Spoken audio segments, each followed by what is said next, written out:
Hey, it's Prophetess DL. I'm back with part 2 of Job Review, chapter 13. Let's keep reading.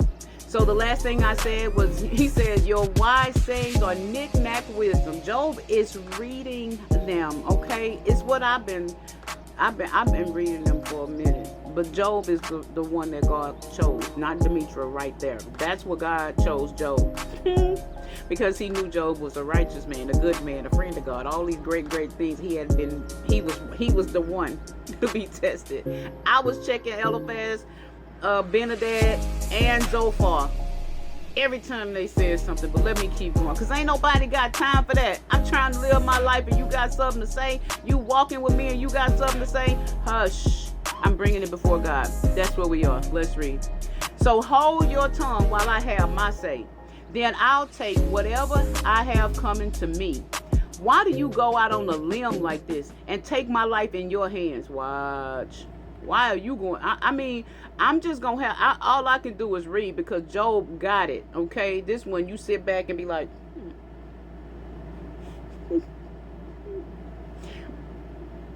silent, and all these things. Let me keep reading before I run out of time. You know I ain't got that much time on ticking time. Okay, go. Okay. Because even if he killed me, I keep on hoping. See, Job ain't. This is where we need to be in our faith. I don't care what you say. I'm going to keep on trusting God. I'm going to keep hoping in God. I defend my innocence to the very end. Just wait. This is going to work out. This man was still in faith.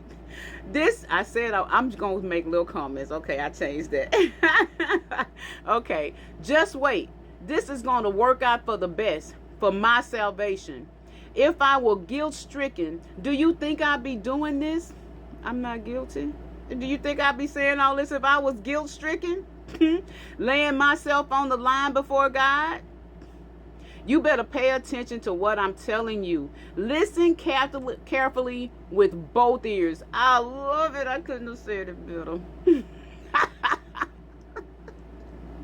I could not have said it better, honey. Now that I've laid out my defense, I'm sure I'll be acquitted. Can anyone prove charges against me? I've said my piece. I rest my case.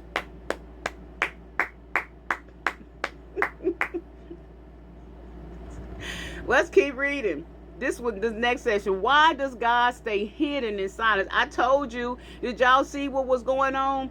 God set this thing off, and he was quiet while all of those things were being taken away. He was quiet while everyone had to come there and say, God said nothing, but he was there. I told you there was a time when I was going through some things, and I knew God was there because I can feel his presence, but he sat there like a father watching.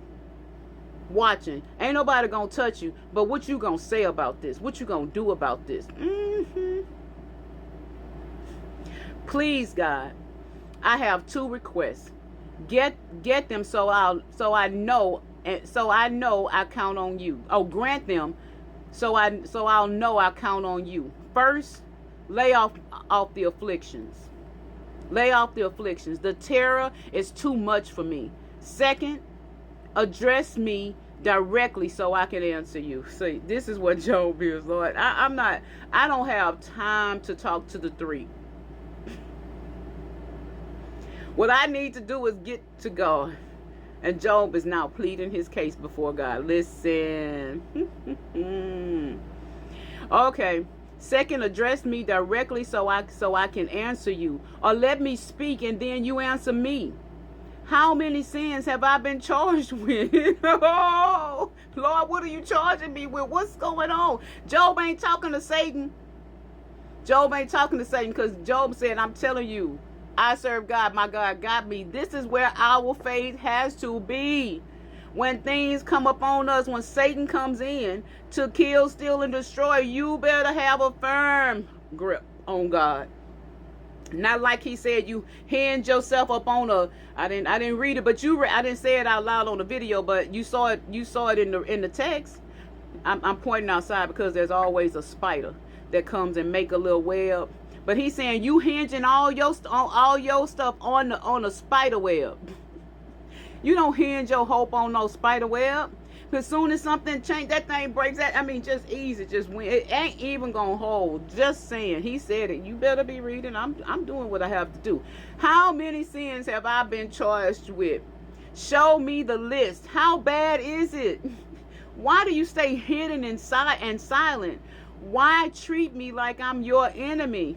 Job saying, you know I'm not your enemy, God. I love you. Why kick me around like an old tin can? Why beat a dead horse? You compile a long list of mean things about me. You hold me accountable for the sins of my youth. You know, you humble me. No. You hobble me so I can't move about. You watch every move I make and brand me as a dangerous character. Like something rotten, human life, fast, decomposed like a moth-eaten shirt or a mildewed blouse. This is how Job saying this is how he feel about what's going on in his life. I feel like, my God, I can't move. I don't have any work. I'm like a mildewed shirt, honey. Ain't no use for me. Ain't no use for my life. Now, this is the end of this chapter, and I'm not going to move forward to the next one because we need to spend time every day reading this word. You got to get in this thing right here. Let it marinate. Let it marinate for you. You hear me? Job is speaking back, though. Job is now giving his case before. Well, he didn't told his friends. He's responding to his friends, and now he's talking about the things that now he's talking to God. I'm not talking to y'all. I'm talking to God, and these are the things that he is saying. I'm very, very, very, very proud of Job for standing up. Here's the thing: Job is going through some other things. It gets hard out there. You know. You better not curse God. That's what you better not do. You better hold on to your faith. Where you going? If you ain't, you only gonna serve this or that, him or him, one or the other. You love one and you despise the other. That's it. So we goes nowhere in times of trouble, but on our face, on our knees before God. We prepare ourselves for these things that are coming. I'm telling you again, something is coming. God said, me first, and then the people. Some of y'all can't, oh my God. Some of y'all, without this word of God, you're not going to make it through the things that I had to go through. You can check me out on YouTube because I'm starting to release those things. I have years of video that I'm trying to upload just so I can, so I can be a witness, bro. You can make it. You can make it. He said this to me, and I'm gonna try to wrap it up. He said, Demetra called me to the window one day. I'm looking out the window through the blinds. Demetra, as I show my broken, say something. Buy me some. Or you wait for me to get to the store and get my own. I'm busy. I'm still gonna read. Still gonna do it. Okay? But he said, Demetra. I said, yes, Lord. He said, you know why people don't see the fullness of my glory? I said, no, Lord. He said, because they give up before the end. They give up.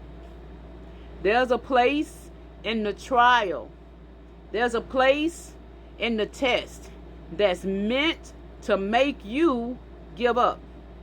And I'm going to tell you like I always tell you, because this is what I tell me. Don't you give up. We got to make it to the fullness of God's glory. Don't you give in. We have got to make it to the fullness of God's glory.